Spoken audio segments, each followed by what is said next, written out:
No, don't You're move good? away. Okay, okay. I don't want to encroach upon those space there. Dan, if you can tell me if my hair is looking fine or not. Yeah, that's a great question. That's mine. Sometimes I get a rooster tail. I'm like, I can't. I can't. You're perfect. I cannot get rid of it. Dan and Christy Santos here with Windermere. We love real estate and supporting our community. Between property showings, we love to stop at our favorite businesses, talk with local owners, and bring their stories to you. This is our Bellevue East Side. Hi friends, we're here on the corner of Newcastle Way and Coal Creek Parkway at ATI Physical Therapy. And many of you know I'm doing physical therapy for this hip replacement that I had a few weeks back. And this has been a godsend for me. Today we're with Anamika Beda. Say that for me, correct? It's Anamika Beda. There we go. She's the manager here at this ATI in Newcastle. And I'd like her to kind of share some of her story and help us learn a lot more about what physical therapy is and how it helps the system heal. I think is a better way. Tell me a little bit about you, where you grew up. So I grew up in India. I did my physical therapy education back in India, and I did my master's here in California at San Jose State University. I then moved to Washington, got my license in the state of Washington, and started practicing over here for the first time. How long ago was that?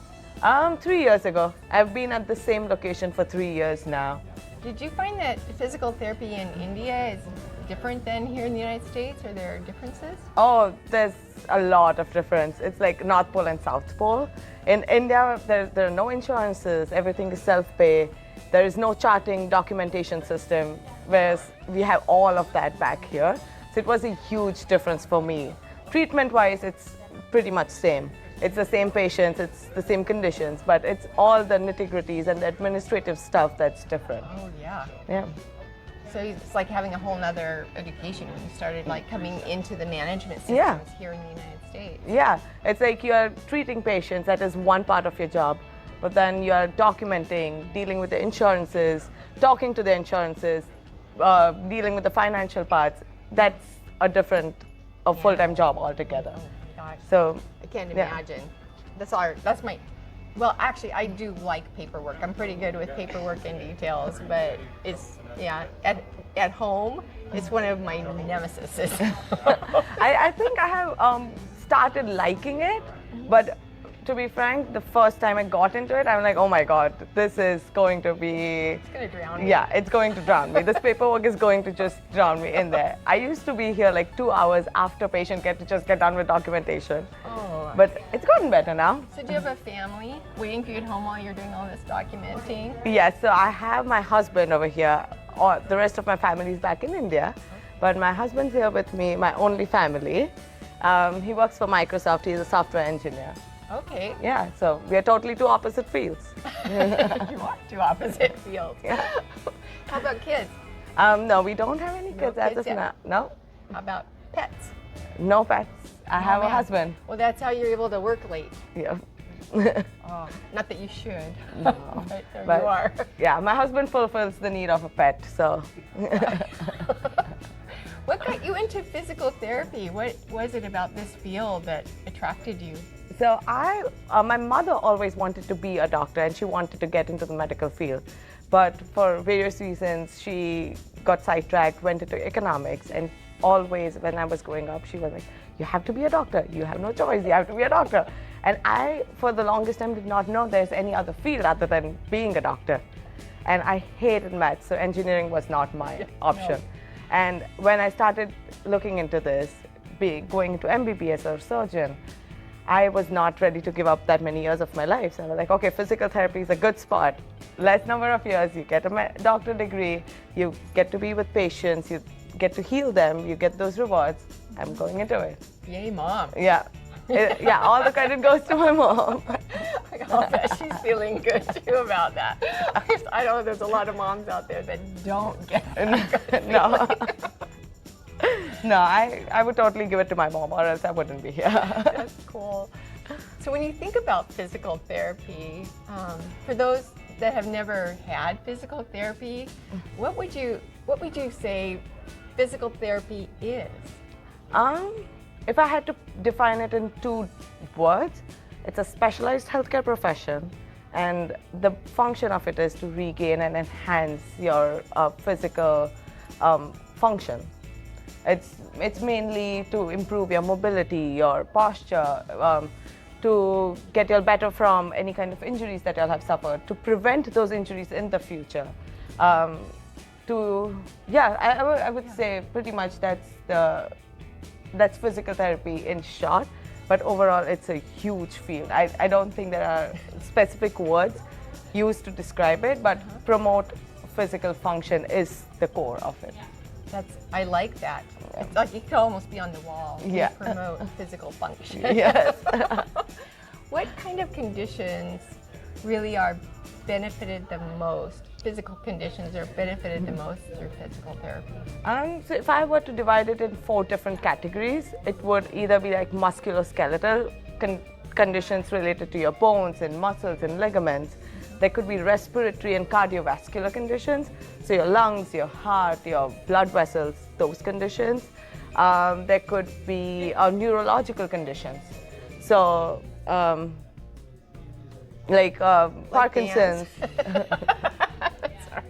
Parkinson's, cerebral palsy, Down syndrome, and pediatrics, of course, like developmental delays. So all of these like wide range of conditions can be treated and helped with physical therapy. Okay, so not only like I call those like an inherent or a birth issue that you might have, like just part of your body, but also healing or recovery from different forms of tragedy. It could be, which is what I had. Yes, it could be surgeries. It could be like before surgeries, after surgeries, before accidents, or coming after accident for different things. It could go through a huge range there. Yeah. You've had a cardiac surgery, you could come in after that. You would come in before the cardiac surgery. So a lot goes in related to surgeries. Okay. Yeah. So I have a need, how do I choose the right physical therapist to meet the needs that I'm facing? I would definitely say, even though the schedules are sometimes busy and we don't have enough time to just give like a free consultation, which I would love, where you could just come and talk to the therapist and get to know more about them, to understand that if that physical therapist is the right suit for you. Like, do you want to work with that person, and if their thinking aligns? But even though we lack that, I would say go through the internet, try to find about that person, where they've done school, what they've specialized in, or simply walk into the clinic and try, like, can I have 5 minutes with the physical therapist and talk to them? Just try to understand, so you have a baseline of who you're going to be working with and what their thinking comes in terms of treatment and what are your goals. They both need to align. So talking and communication is the key over here. Oh yeah, for sure. Now I got lucky. I wouldn't say lucky. I probably had a really good scheduler up there in the front. Yeah, he's the best. Yeah. And I told him what I needed, and he said, "This is who I think will really help benefit you the most." Yes. So that was another way. I mean, it's kind of, because our front desk, Jackson, he's been with us for a while, and he knows which person likes to treat what conditions or who's good at what. And he's also going to be a good fit if you ask him, like, okay, I have so-and-so condition, I have a replacement, or I have a neurological condition, who would you recommend? And he would have a good opinion on that. Oh yeah, and there was plenty of time. I had my prescription way ahead, so I was able to come in, and he met me there at the front desk, and I gave him my whole, like, I have no idea what I'm going to be doing here, but I'm going to need help. Yes, he's going to give you a good overview of what to expect from this place. Oh, that's a great question too. It's like, so when you come in for the first time, what does a typical physical therapy session look like? So the first session is pretty much an evaluation session, which is going to run somewhere from 20 minutes to 45 to 50 minutes. It's a lot of talking. It's mainly me understanding the patient of what they need, what's their problem, what they want to achieve at the end of it. Because, and I always tell this to my patients, like if I don't know what your goal is, my treatment is never going to be aligned with that. And then I'll be going towards A and you will be expecting B. And that's a lot of clash. So evaluation is talking to the patient, understanding their needs, and aligning my treatment with that. But along with that, it's a lot of testing. Just testing their range, their strength of what their baseline is and where I have to go with it. And the third thing is explaining them their condition, the plan of care.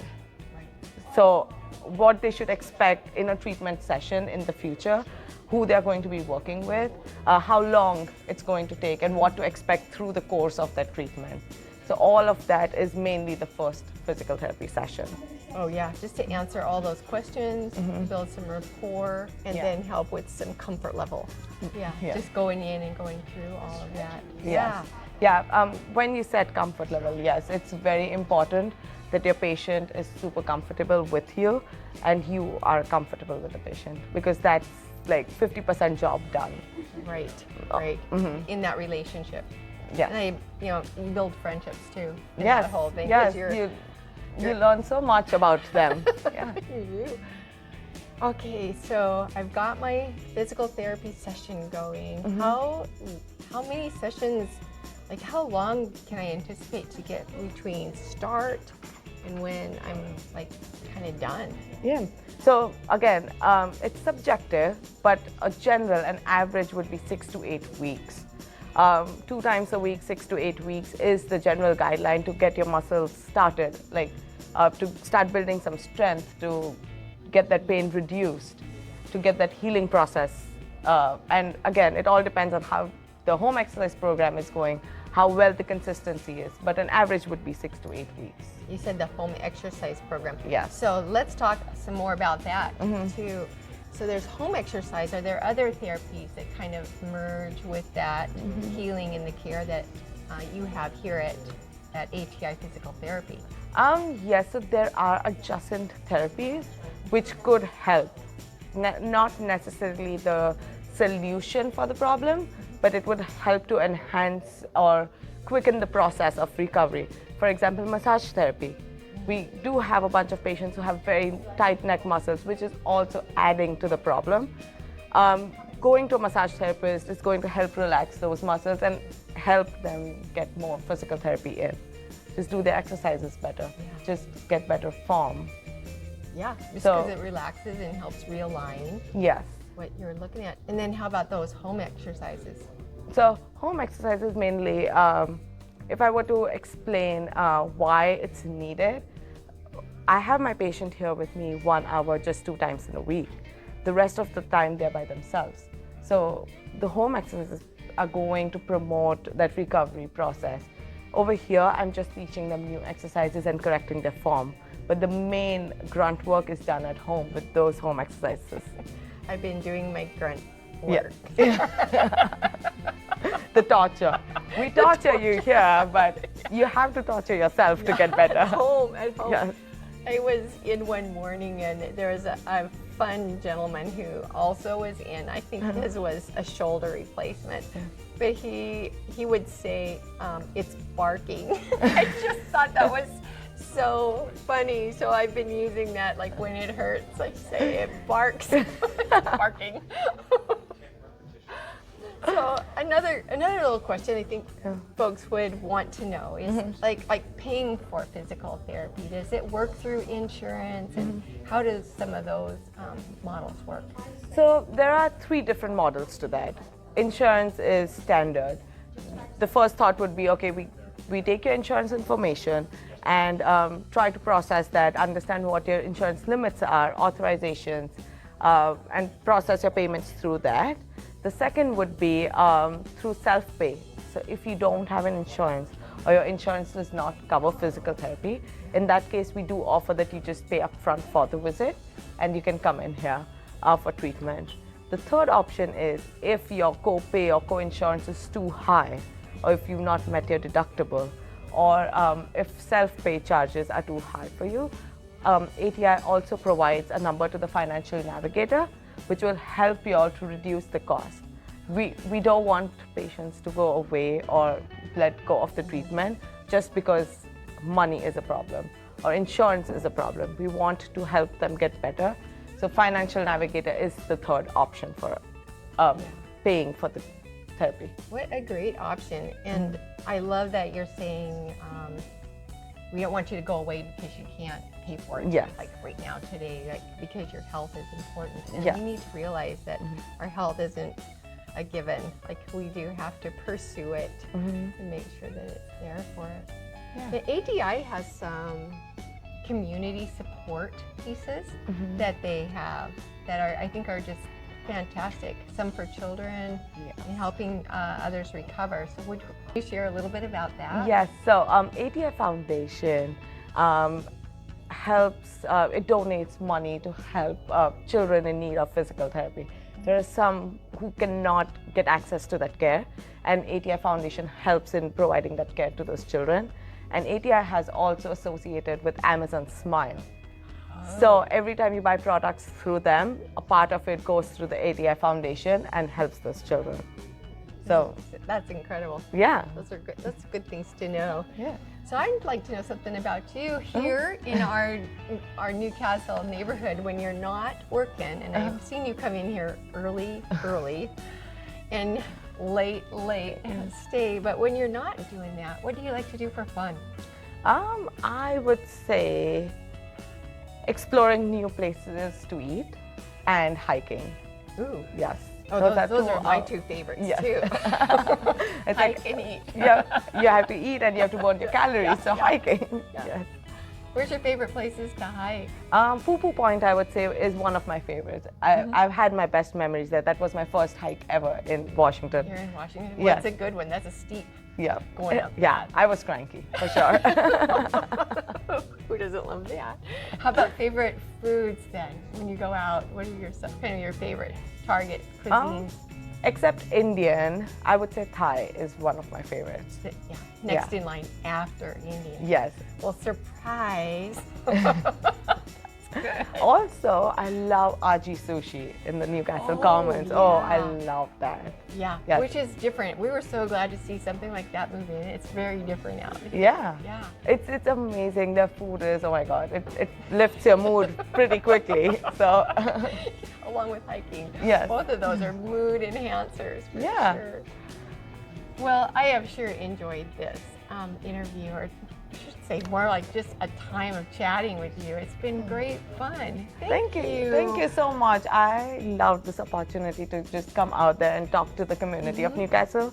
I've been here for 3 years now, and I know so many people, but it's nice that I have a better reach through this medium now. Oh, it is. Yeah. It's fun, and a lot of folks know that they were asking, like, who is your surgeon? And Yeah. they know that I'm this hip recovery. Like, who's your physical therapist? And this has just been the greatest place for me to come. Thank It's you. close. It's right here in our neighborhood. I don't have any excuses for not showing up. Yes. And if you find an excuse, we'll send you billions of text messages to give you a reminder that you have to be at physical therapy. This is true. This is true. We won't let you go. Well, again, thank you so much. Thank you so much. Thank you so much. I love this.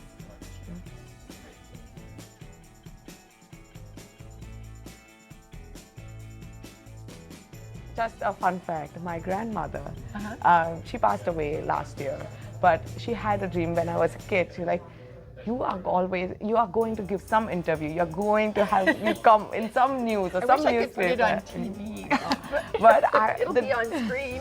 Yeah. But the day you came up, we spoke about this, and I told my husband, like, this is like her dream come true. Even though it's not on TV, of course, it's never, like, only if I go so missing. happy. What's her name? It's a complicated. Okay, we'll just say Grandma. Yeah, yeah. This is for you. Yes. And again, I think pain plays a part in it. Yeah. My first week out of the hospital was crabby. Those are never pleasant days. Dan will attest to that. To a crabby first week out of the hospital. First week. I thought it was the first 10 years of marriage. No. All right, Dan, we're done. Take you home.